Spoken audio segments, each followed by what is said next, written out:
Right, so as far as the RCZ goes at the front, obviously it's a lot lower and wider than most of the cars we do. Yeah. Just to put that in perspective, Steve, it's about 40 millimeters lower compared to something like the 308. It's about 2 inches wider as well at the front and the back, so consequently it gives it a much kind of stockier look, a much more aggressive look. Yeah. And also, of course, it's got the deep chin spoiler at the front as well. It's lovely, isn't it? Yeah, it's fantastic. The big thing is it obviously helps with stability at high speed, having a big low spoiler. People also forget though, it also gives you a good coefficient of drag. It's a 0.32 coefficient of drag in the wind tunnel, so it's very slippery shape. Petrol, you're talking nearly 41 miles to the gallon, about 40.9, and then when you're talking the diesels, they're saying about 52.7. So very good mileage, and people are saying on the motorway, you're talking potentially high 50s in the diesel. So really slippery shape. Very impressive, yeah. This one's got a few extra things as well. First of all, it's the first time we've seen a new Peugeot line, which is always a nice touch. And then also, there's two different models. There's the Sport and the GT. Now the Sport always comes on an 18-inch wheel, comes with a cloth interior. It's still sport seats, so they're still high-sided, lots of support. And when you go to the GT model, the most noticeable difference is that you're on 19-inch wheels. Yeah. You've also got leather interior as far as leather seats, etc. And then you go to things like front parking sensors. They've always got rear parking sensors, but on the GT they've always got front parking sensors as well, just to give you a little something extra. This one's also got something additional. It's got the visibility pack, so effectively you've got the xenon headlights, which are directional. Generally speaking, you get roughly about 40 to 50% brighter than a normal halogen light. Yeah. And they're about 665 pounds, which, to be honest, compared to a lot of manufacturers, they're still sitting around 1,200 pounds. So it's quite affordable for such an intense headlight. This is your normal 19-inch alloy. But the nice thing is you've got about 6 different choices. Because effectively you've got 2 different shapes. This has got the curved spoke, but you've also got straight spokes as well. Yeah. And then you can do 3 different colors of both. So effectively on this one, this is the charcoal. Obviously it looks nice to have the contrast with the aluminium, the contrast with the magnesium wheels. But also if you had a white car or a silver car and you want those to stand out a little bit more, you can have what they call smoked aluminium. So it's a blacked out arch, which is a really kind of distinctive feature of the car. Plus you could also have blacked out wheels as well. So there's a tailored around what you want with it. Exactly. The whole thing with this car is it's designed to be personalized. You know, we always think you want it to be interesting, we want people to make it their own. And I think to do that, there's a few little tweaks that you can do to personalize it. Things like, for example, this has body-colored mirrors, but also you can have black mirrors, you can have carbon fiber mirrors.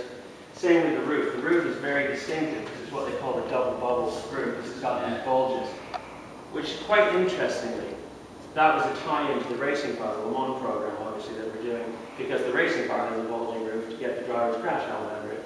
But they thought it was a nice styling idea, because when they did it as a concept car, it kind of grabbed people's attention. But actually, it's very practical. We had someone 6'4.5" driving the other day, and they still had a little bit of headroom left over, and that's quite a tall person for a sporty car. But you can have that in a carbon fiber panel if you wanted to. You can have it in a glossy finish or a matte finish, so it gives you a little bit more choice there as well. Other little things you can change, I mentioned the wing mirrors, but also things like the brake calipers as well. If you want, you can have a black brake caliper, which looks really sporty.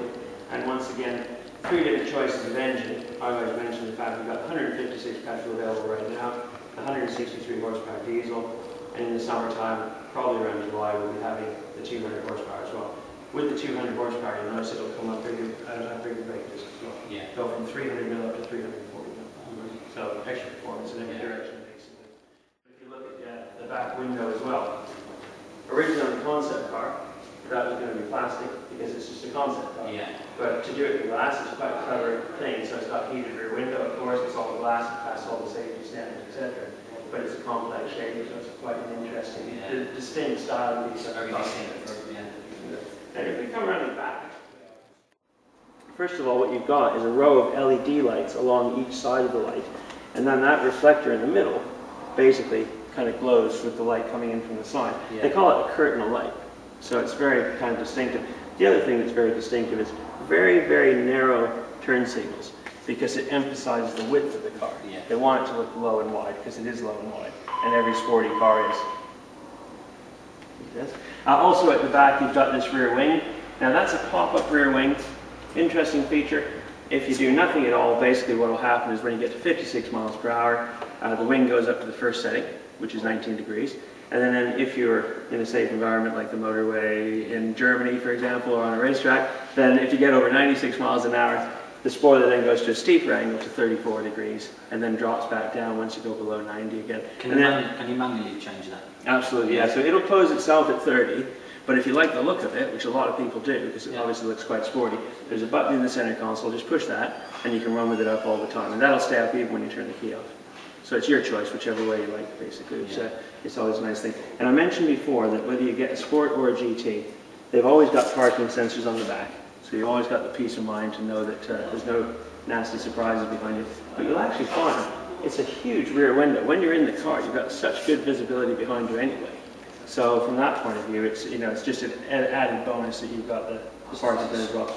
Plus, I think it's quite nice looking, the fact that you've got that diffuser on the back, plus the rear wing. You can just tell it's a sporty car. One of the only differences compared to the concept car, which quite often a company will make a concept car and then change it completely. Virtually the only difference on this car is the fact that rather than having the exhaust in the center, they've got the reversing lights and the fog lights in the center. But to be honest, the concept car didn't have reverse lights and fog lights. So they thought the most elegant solution was to have them in the center, which I think looks really good. And also, this is the 156 brake horsepower petrol, and yet it's still got two really nice big chunky exhaust pipes. So you know you're looking at a car that's kind of suits the look. It's got good performance, but it looks like it too. Does that come standard with all models? Yeah, it does, absolutely, for sure. And of course, it's nice to have the 3 different engine choices right now. We've got the 156 horsepower petrol, we've got the 163 horsepower diesel available right now. In the summertime, as I mentioned, we're going to basically have the 200 horsepower petrol. And then they're actually going to do an automatic version of the 156 as well. So it gives people choice if you do a lot of city driving.